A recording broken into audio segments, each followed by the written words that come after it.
I wonder if I'll actually be any better at reading the books that are going to self-destruct this year.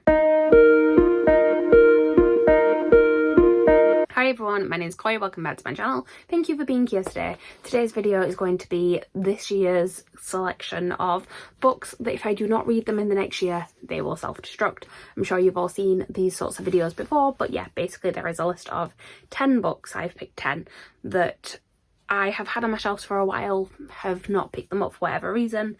I am not like finding myself motivated to pick them up. So this is hopefully going to give me the motivation. If you watched last week's video, you will have seen me reacting to last year's self-destruct books and see that it didn't necessarily give me the motivation to read a lot of those, and that yeah, not that many of them got read. I'm hoping this year I'm going to try and actually be a bit better with it. Starting from next January, I'm going to try and put one of them on my TBR every month. That should cover me for like 9 of the books by the time that I have to do this video again next year. And then I'll either try and fit the extra one in somewhere, or that'll be one that I'm like, oh no, this is the one that I was least interested in. I kept putting it off, so that one will go. But fingers crossed I will actually read them. I want this to kind of just remind me that they are there and make me more inclined to pick them up. There is no particular rhyme or reason to this. I literally just went through my TBR shelf and went, that one I've not really thought about in a while. Let's put that on here. There is no order to the ones that I'm going to talk you through today. It's just whatever I picked them up off the pile that they were previously underneath the tripod because I needed the height, and I've just swapped them for the ones from last year instead. So it's just whatever order they came off of that stack. But without further ado, let us talk you through which books, if I do not read in the next year, they will self-destruct, aka I will unhaul them. So the first one is, so there's gonna be a theme here where a lot of these are probably ones that I picked up in Waterstones on a buy one get one half price offer, because I used to have to walk past Waterstones on my way home from work a lot, and I would go in, there would be one book that I was on the lookout for, it'd be on the buy one get one half price table, and I'd think, oh well, I'll pick something else up that I normally wouldn't think of buying. Like, it was a way to make me more inclined to buy it. Some of those worked out really well. Some of them I ended up enjoying more than the ones I actually went in for. Sometimes I just didn't read them at all.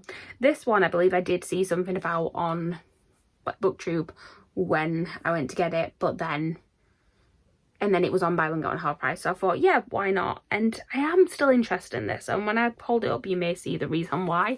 It's Enchanté by Gita Trellis. I mean, this has given me Les Mis vibes, mainly just because it's French, but it says love, magic and revolution. It sounds like magical Les Mis, which I'm very much here for. It's also blurred by Stephanie Garber. I don't know too much about the actual storyline of it, so let's have a read. It's actually set before Les Mis, because it's Paris in 1789 is a city filled with beggars, thieves, revolutionaries and magicians. 17-year-old orphan Camille has to provide for her frail sister and her volatile brother. They survive by using the petty magic she learnt from their mother, transforming scrap metal into coins. But when things take a turn for the worst, Camille must pursue a more dangerous mark, the glittering court of Louis XV, 14th? 15th. I do not know Roman numerals, but whichever one was married to Marie Antoinette, because it says Marie Antoinette's Versailles. Using magic, Camille transforms herself into a glamorous baroness, but as she is swept up into a dizzying world of riches and finery, suitors and revolutionaries, Camille soon discovers that she's not the only one leading a double life. I am still very, very intrigued by this, and yeah, hopefully this will inspire me to read it within the next year. That's basically all I'm going to say about each of these books, because a lot of them I probably can't give you a synopsis, and a lot of them, all I can say is that I still want to read it, I just haven't, and I don't know why. Very much the same for the next one. I know this one was one that I saw in Waterstones and got on buy one get one half price. It is The Boneless Mercies by April Genevieve Tcholke. I am not pronouncing that right, I know I'm not, but this one I literally could not tell you anything about, but on the back it's blurred by Laini Taylor and Samantha Shannon. That is a good sign. So it says, this is a story of mercies and witches, of reeds and fawns, of women and giants. Frey, Olive, Juniper and Runa are boneless mercies, death traders hired to kill quickly, quietly and mercifully. It is a job for women and women only. Men will not do this sad dark work. Frey has no family, no home, no fortune, and yet her blood sings a song of glory. So when she hears of a monster slaughtering men, women and children in a northern Jarldom, she decides this is the Mercy's one chance to change their fate, but glory comes at a price. still very intrigued by it. It's got witchy vibes, which I like the sound of. And yeah, I did not realise that Laini Taylor had blurbed it. That makes me more interested. So hopefully I'll read it. Then we have one that I believe it was somebody that I follow on social media who was talking about it, and it intrigued me, and I still do not know what it's about. But it is The Truth About Keeping Secrets by Savannah Brown. So this one says, Sydney's dad is the only therapist for miles around their small Ohio town. He knows everybody's secrets. He's also unexpectedly dead. Is grief-stricken Sydney paranoid, or is it kind of weird that the police can't find an explanation for the car crash that killed him? And why has June Copeland, homecoming queen, and the town's golden child at his funeral? Sydney and June grow closer in the wake of the accident, but it's clear that not everyone is happy about their new friendship. What is picture-perfect June hiding, and does Sydney even want to know? Sometimes it's safer for the truth to stay secret. So this one sounds like a bit of a thriller. I'm still liking this. I didn't realise the cover was like this. It's got like a little cut out bit. And then inside you've got the girl that you can see. And it says The Perfect Life or The Perfect Lie. And it's got pretty green sprayed edges. So, you know, we'll see. They're all mostly YA, you will see on this, because they're the ones I bought a while ago and I'm likely to have not read. But yeah, this is going to be a really short video of me just being like, this is a synopsis, because I cannot tell you anything else about it. Here we go. The next one is The Taste of Blue Light by Lydia Ruffles. I can't remember the reason I bought this one, but I remember being really intrigued about it at the time, and again, have not read. Story of this video. There are things Lux knows. She is an artist, she is lucky, she is broken. There are things she doesn't know. What happened over the summer, why she ended up in hospital, why her dreams are drenched in red. Desperate to uncover the truth, Lux must search for herself for answers before the colours seep further into her mind and swallow all that is left of her. This is going to be one of those that's either going to be a beautiful book that's very well done, or it's going to be so over the top and I'm just going to want to throw it out the window when I finish reading it. Like, there was one on the self-destruct list last year that was like that. I was like, it sounded so intriguing, and it was very much that yeah, this girl doesn't quite know what's real and what's not in her life. And then at the end of it, I just wanted to throw it out the window. So we'll see how this one goes. Next up, we have one that I remember buying in foils because it was on like a recommended table, and actually the author had been in signing it, and I had not heard anything about it. And I think my mum might have actually ended up reading it because she reads a lot of my books. And I'm tempted to just unhaul this, but I also, for some reason, am still drawn to it. It's called Run Riot, and it's by Nikesh Shukla. It says on the back, community. In the end, you'll always want to help one of your own. Taryn and her twin brother, Harry, never wanted to move to Firestone House. But when the rent was doubled overnight and Dad's chemo meant he couldn't work, they had to make this tower block their home. It's good now, though. They feel part of something here. When they start noticing boarded up flats and glossy flyers for expensive apartments, they don't think much of it until Harry is caught up in a tragedy and they are forced to go on the run. It'll be up to them to uncover the sinister truth behind what's going on in the block before it blows their world apart. I think it sounded like it was like a story about gentrification until we got to like somebody going on the run. And yeah, I am intrigued actually, but I don't know. Again, this could go very much one of two ways. We will see. Hopefully, if I actually read it. Next up, we have another YA thriller because, again, I went through a phase. I think it was when I read We Were Liars, and then I read like some Karen M. McManus books, and I just went through a phase of wanting these like mystery type ones, and bought quite a lot of them and didn't read them, and this is definitely one of them. And I was definitely intrigued by this one because of the cover, because there's some cool things on here that you didn't really see at the time of buying this. I mean, for context, this came out in 2018, so it's like 4 years ago now, and at that point you didn't really get fancy stuff happening on books unless you bought a special edition, and this was just a standard paperback. So it's All the Beautiful Strangers by Elizabeth Cleffoff, and I don't know if you can see, all the water drops in here are like raised and they've got like the spot glossing on there, and that's really cool. But then we've got the sprayed edges that just say I know, which is very dramatic. And yeah, I do hate how like the sprayed edges end though. Like, it's the least clean thing I've ever seen in my life, but yeah, let's read the synopsis. It says, once I thought my father had built the house on Langley Lake to keep everyone else out, but then my Uncle Hank found the photographs and I realised I had been wrong about everything. He had built it to keep us in. Charlie Calloway appears to have a life most people would kill for. A wealthy family, loyal friends, top grades at an elite boarding school. When her school's super-exclusive secret society extends a mysterious invitation, she is determined to get in, whatever the cost. But the secrets they keep are deeper and more dangerous than Charlie could ever have imagined, and implicate her family in not just one terrible crime, but two. They could destroy her or give her the answer she's always craved. Who or what was behind her mother's disappearance 10 years ago? Yeah, it's definitely We Will Hire vibes. I'm still intrigued by it, but will I read it? Hopefully this video will make me do that. Okay, we've got 4 books left. We're getting there.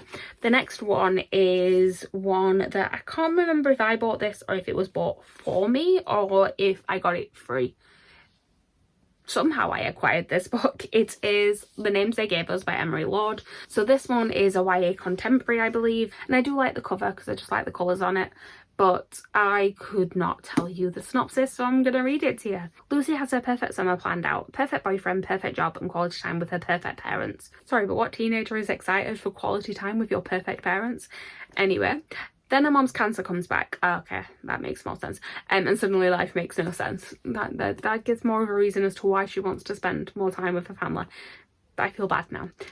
Before she knows it, Lucy finds herself agreeing to volunteer as a counsellor at a camp for troubled kids, where lives are more different from her own than she could have imagined possible. Here, Lucy meets the dashing but mysterious fellow counsellor Jones, who will change the way she sees the world forever. With tragedy hovering at the edges of Lucy's life, this summer she must find out who she really is and what it means to love.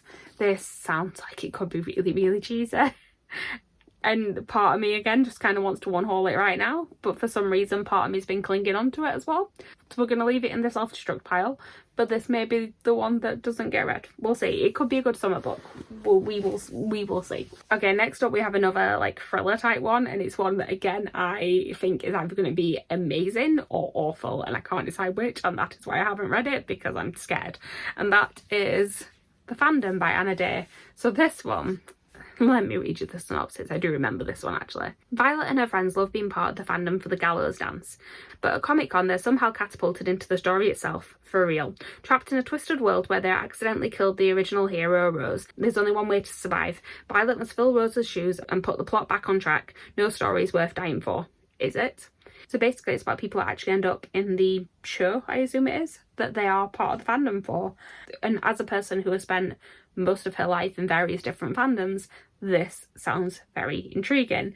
But I also think it could be awful. So we will see. Hopefully I will read it and we will see if I enjoy it.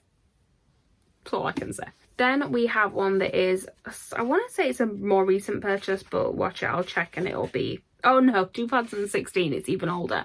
But this is one that again just has intrigued me for ages and I just haven't read. And again, it's blurred by Samantha Shannon on the front of it. It is The Graces by Laura Eve. So this one says, everyone said the Graces were witches. I was going to make them mine. Just like everybody else in her small town, River is obsessed with the Graces. And just like everybody else, she's been seduced by their wealth, their exclusivity, their beauty and their glamour, perhaps even their magic. But unlike everybody else, River knows exactly what she's doing, doesn't she? Now, the thing is about a couple of these books in here is that there are always like prompts in readathons, like to read a witchy book. This is perfect for that, and there's quite a few in here that are perfect for that. So I'm gonna need to keep these in mind for when those prompts come up. I think that's another thing I could do, is try and, like, now that I've read the synopsis and I know a little bit more about what they're all are, about what they all are, try and fit them into as many readathons as possible, and then I will likely read them. But no, this one's still intriguing, so hopefully I'll read this one soon. I think there's a couple in here that I'm more likely to read sooner rather than later, and I'll show you which ones at the end of the video. But that's only 9 books so far. We do have one more, which is one that I was debating whether or not to put on here, but I think I do need to, because I need, again, something to make me read this if I'm ever going to read it. I don't even know why I bought it, to be honest, other than feeling like I was missing out on something. Basically, it is Northern Lights by Philip Pullman, which is the first book in the His Dark Materials trilogy. Well, I say trilogy, there's now a new series in that same world, but this is the original trilogy, I believe. I think it's free. Correct me if I'm wrong, but I'm pretty sure it's free. It shows you the other 2 on the back. I bought this one. I bet these aren't even the covers that you can get in stores anymore because I've had this for a while. It was a 20th anniversary edition. I thought the covers were pretty, not that you can see it in these lights, there we go. And yeah, it's one of those series that I just felt like I should have read when I was younger and I didn't. And then I had it, so then it was sat on my shelves for a while. Then I was going to try and read it before the TV show came out, but then I didn't, and then I didn't end up watching the TV show. And I need something to make me actually read this book, or it needs to go. So, synopsis on the back of this says, Lyra Belacqua, I do not know if I'm pronouncing that right, and her animal, is it Damon or Demon? I don't know, live half wild and carefree among the scholars of Jordan College, Oxford. Her destiny will take her to the frozen lands of the Arctic, where witch clans reign and ice bears fight, and the extraordinary journey that awaits her will have immeasurable consequences far beyond her world. That literally tells you nothing about what the actual story of this book is, and I think that's part of the problem. I don't actually know what the synopsis is. I've just felt like I need to read it. We'll see. Hopefully I actually will. Right, that is all 10 books. Let me show you the ones that I am more likely to reach for sooner rather than later, the ones that I'm still like quite intrigued by. I mean, you can probably tell from just watching the video, but let's just do some arranging. So, starting from sort of the least excited and going up to the most excited. The least excited is probably the names they gave us, just because it sounds like a very sort of typical YA contemporary romance that I'm not necessarily in the mood for anymore, but we'll try it. And then it's probably these two, because I just feel like they could go very over dramatic. So it's Run Riot and The Taste of Blue Light. Again, we'll see. Hopefully I'll be pleasantly surprised by them both. Then down the middle we have the ones that I'm still intrigued by, but again I'm just a bit worried about. So these two, very much like that, The Vandom and All the Beautiful Strangers, could be good, could be awful. Who knows? And then Northern Lights, just because I feel like I don't know enough about it to get excited. And then the ones that I'm most excited for are these four, which is The Truth About Keeping Secrets, The Boneless Mercies, Enchantée, and The Graces. There is very much a witchy vibe to like 3 of these, and then the other one is a thriller, but they all seem to be like a little bit mysterious, and that is what I'm apparently in the mood for. It may just be because I'm filming this like at the start of spooky season, who knows. But those are the 10 books that if I do not read them in the next year, I need to self-destruct them. We will see if that actually happens, because if you watched my video last week, as I said, you'll see that yeah, I'm not actually going to start reading any of these until January, because I've already had to give myself an extension on some of the ones from last year because I still want to read them and I just haven't, so I'm giving myself till the end of the year. So realistically, I've got 9 months to read these 10 books, not 12. But hopefully if I get on track, then the year after I'll actually have 12 months. Who knows? Anyway, thank you guys for watching. Please like, comment, subscribe, all that good stuff down below. Let me know if you have read any of these books and you think I need to prioritise them. Let me know if there's any that you're actually like, Chloe, you do not need to read that. But yeah, let me know about it in the comments, and I will see you guys next time with a new video. Bye.